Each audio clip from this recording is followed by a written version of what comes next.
ರಾಜ್ಯಾದ್ಯಂತ ಮುಂಗಾರು ಮಳೆ ಅಬ್ಬರ ಜೋರಾಗಿದ್ದು ಇನ್ನು 3-4 ದಿನಗಳ ಕಾಲ ಭಾರೀ ಮಳೆಯಾಗುವ ಮುನ್ಸೂಚನೆಯನ್ನ ರಾಜ್ಯ ಹವಾಮಾನ ಇಲಾಖೆ ಕೊಟ್ಟಿದೆ. ಉಡುಪಿ, ಉತ್ತರ ಕನ್ನಡ, ದಕ್ಷಿಣ ಕನ್ನಡ ಜಿಲ್ಲೆಗಳಲ್ಲಿ ಮುಂದಿನ 4 ದಿನಗಳ ಕಾಲ ಭಾರೀ ಮಳೆಯಾಗಲಿದೆ. ಇಂದು ಬೆಂಗಳೂರಲ್ಲಿ ಮಳೆಯಾಗಲಿದೆ ಅಂತ ಹವಾಮಾನ ಇಲಾಖೆ ಮುನ್ಸೂಚನೆಯನ್ನ ಕೊಟ್ಟಿದೆ.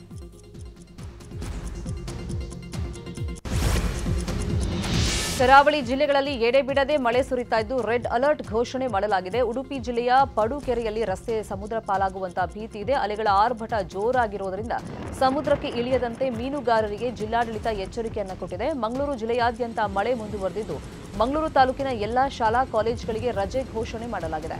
ಮಂಗಳೂರು ತಹಶೀಲ್ದಾರ್ ರಜೆ ನೀಡಿ ಆದೇಶಿಸಿದ್ದಾರೆ.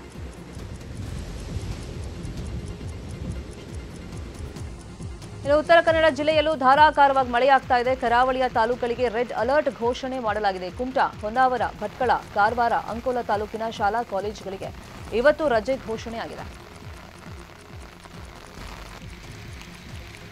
ಇನ್ನು ಕುಮಟಾ ತಾಲೂಕಿನ ವಾಲಗಳ್ಳಿಯಲ್ಲಿ ಮಳೆ ಗಾಳಿಯಿಂದ ಮನೆ ನೆಲಸಮವಾಗಿ ಲಕ್ಷಾಂತರ ರೂಪಾಯಿ ಹಾನಿಯಾಗಿದೆ.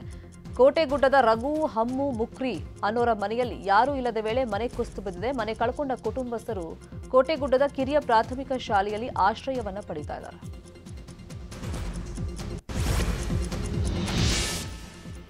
ಭಾರೀ ಮಳೆಗೆ ಹಲವೆಡೆ ರಸ್ತೆಗಳು ಜಲಾವೃತವಾಗಿದ್ದು ಮನೆ ಹಾಗೂ ಗುಡ್ಡ ಕುಸಿತದ ಘಟನೆಗಳು ನಡೆದಿವೆ.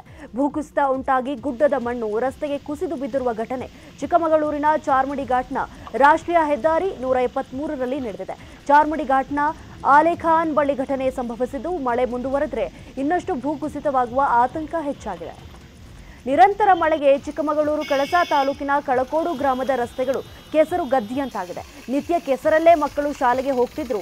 ಅಧಿಕಾರಿಗಳು, ಜನಪ್ರತಿನಿಧಿಗಳು ಯಾವುದೇ ಸ್ಪಂದನೆ ನೀಡುತ್ತಿಲ್ಲ. ಹೀಗಾಗಿ ಗ್ರಾಮಸ್ಥರಿಂದಲೇ ರಸ್ತೆ ದುರಸ್ತಿ ಕಾರ್ಯ ಮಾಡಿದ್ದಾರೆ. ತಾವೇ ರಸ್ತೆಗಿಳಿದು ಗದ್ದಿಯಂತಾಗಿರುವ ರಸ್ತೆಗೆ ಮಣ್ಣು ಹಾಕಿ ರಸ್ತೆ ದುರಸ್ತಿ ಕಾರ್ಯ ಮಾಡ್ತಿದ್ದಾರೆ. ಅಧಿಕಾರಿಗಳು, ಜನಪ್ರತಿನಿಧಿಗಳಿಗೆ ನಾಚಿಕೆ ಆಗಬೇಕು ಅಂತ ಸ್ಥಳೀಯರು ಆಕ್ರೋಶವನ್ನು ವ್ಯಕ್ತಪಡಿಸಿದ್ದಾರೆ.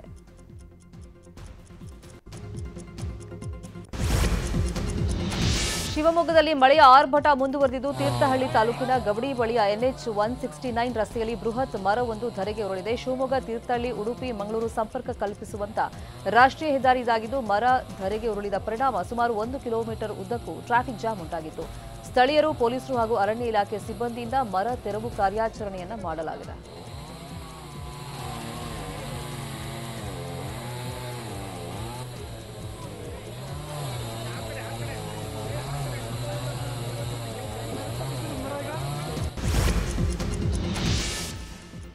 ಪಶ್ಚಿಮ ಘಟ್ಟ ಪ್ರದೇಶದಲ್ಲಿ ಭಾರೀ ಮಳೆಯಾಗ್ತಿರುವ ಹಿನ್ನೆಲೆ ಬೆಳಗಾವಿ ಜಿಲ್ಲೆಯ ಖಾನಾಪುರ ತಾಲೂಕಿನ 7 ಫಾಲ್ಸ್ಗಳಿಗೆ ಅರಣ್ಯ ಇಲಾಖೆ ನಿರ್ಬಂಧ ಹೇರಿದೆ.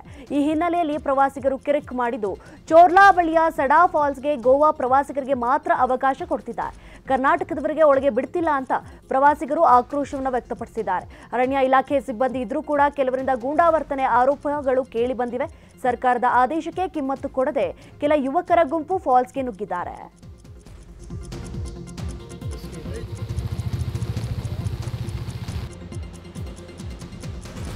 ಪ್ಲೇಸ್ ನೋಡಿದ್ವಿ, ಬಟ್ ಇವಾಗೆಲ್ಲ ಪ್ರೊಹಿಬಿಟೆಡ್ ಐತಿ, ಬಿಡಂಗಿಲ್ಲ ಅನ್ನಕತ್ತಾರ. ಬಟ್ ಬಾಗಲಕೋಟೆಯಿಂದ ಬಂದ್ವಿ, ಭಾಳ ನಿರಾಸೆ ಆಗತೈತೆ ನಮ್ಗೆ.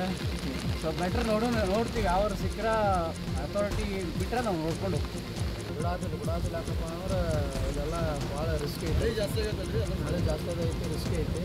ಹಿಂಗಾಗಿ ನಾವು ಸೇಫ್ಟಿ ಪರ್ಪಸ್ ಹೋಗ್ತಾ ಇಲ್ಲ. ಭಾಳ ಮಂದಿ ಬರತ್ತಾರೆ ಈಗ. ಮತ್ತು ನಮ್ದು ಸೇಫ್ಟಿ ಪರ್ಪಸ್ ಯಾರು ಹೋಗ್ಬೇಡ್ರಿ, ಒಂದು ಜಾಲಿ ಐತಿ.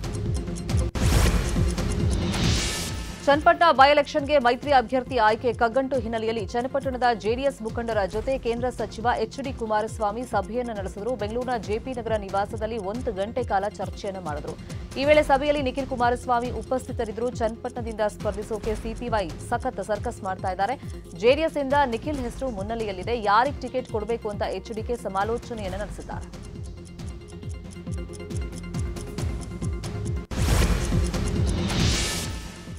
ಪ್ರಧಾನಿ ನರೇಂದ್ರ ಮೋದಿ ಇಂದಿನಿಂದ 4 ದಿನಗಳ ರಷ್ಯಾ ಹಾಗೂ ಆಸ್ಟ್ರಿಯಾ ಪ್ರವಾಸವನ್ನು ಕೈಗೊಂಡಿದ್ದಾರೆ. ಉಕ್ರೇನ್ ಮೇಲೆ ರಷ್ಯಾ ಸಮರ ಆರಂಭಿಸಿದ ಬಳಿಕ ಪ್ರಧಾನಿ ಮೋದಿ ರಷ್ಯಾಗೆ ಭೇಟಿ ನೀಡುತ್ತಿರುವುದು ಇದೇ ಮೊದಲು. ರಷ್ಯಾ ಅಧ್ಯಕ್ಷ ವ್ಲಾದಿಮಿರ್ ಪುಟಿನ್ ಆಹ್ವಾನದ ಮೇಲೆ ತೆರಳುತ್ತಿರುವ ಮೋದಿ ಇಂದು ಮತ್ತು ನಾಳೆ ರಷ್ಯಾ ವಾರ್ಷಿಕ ಶೃಂಗಸಭೆಯಲ್ಲಿ ಭಾಗಿಯಾಗಲಿದ್ದಾರೆ. ಬುಧವಾರ ಆಸ್ಟ್ರಿಯಾಕ್ಕೆ ತೆರಳಿ ಗುರುವಾರದವರೆಗೂ ಅಲ್ಲಿಯೇ ಇರಲಿದ್ದಾರೆ. 46 ವರ್ಷಗಳ ಬಳಿಕ ಭಾರತ ಪ್ರಧಾನಿಯೊಬ್ಬರು ಆಸ್ಟ್ರಿಯಾ ಪ್ರವಾಸವನ್ನು ಕೈಗೊಳ್ಳುತ್ತಿದ್ದಾರೆ.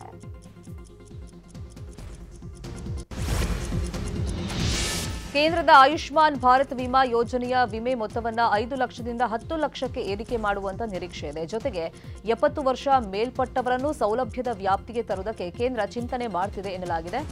ಜುಲೈ 23ನೇ ತಾರೀಕು ಕೇಂದ್ರ ಸರ್ಕಾರ ಮಂಡಿಸುವಂತಹ ಬಜೆಟ್ನಲ್ಲಿ ಈ ಬಗ್ಗೆ ಅಧಿಕೃತ ಘೋಷಣೆ ಮಾಡುವಂತ ಸಾಧ್ಯತೆ ಇದೆ. ಸದ್ಯ ಈ ಯೋಜನೆಯಲ್ಲಿ 16 ರಿಂದ 59 ವರ್ಷದ ಒಳಗಿನವರು 5 ಲಕ್ಷ ರೂಪಾಯಿ ಆರೋಗ್ಯ ವಿಮೆಯನ್ನ ಪಡ್ಕೊಳ್ತಾ ಇದ್ದಾರೆ.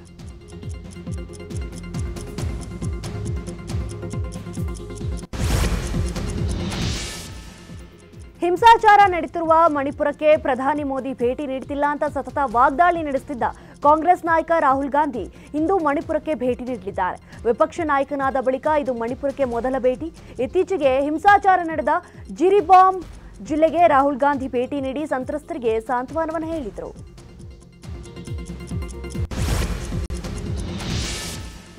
ಪರೀಕ್ಷಾ ಅಕ್ರಮ ಹಾಗೂ ಪ್ರಶ್ನೆ ಪತ್ರಿಕೆ ಸೋರಿಕೆ ವಿವಾದಗಳಿಗೆ ಗುರಿಯಾಗಿರುವ ನೀಟ್ ರದ್ದು ಕೋರಿ ಸಲ್ಲಿಕೆಯಾಗಿರುವ 38 ಅರ್ಜಿಗಳನ್ನು ಇಂದು ಸುಪ್ರೀಂ ಕೋರ್ಟ್ ವಿಚಾರಣೆ ನಡೆಸಲಿದೆ.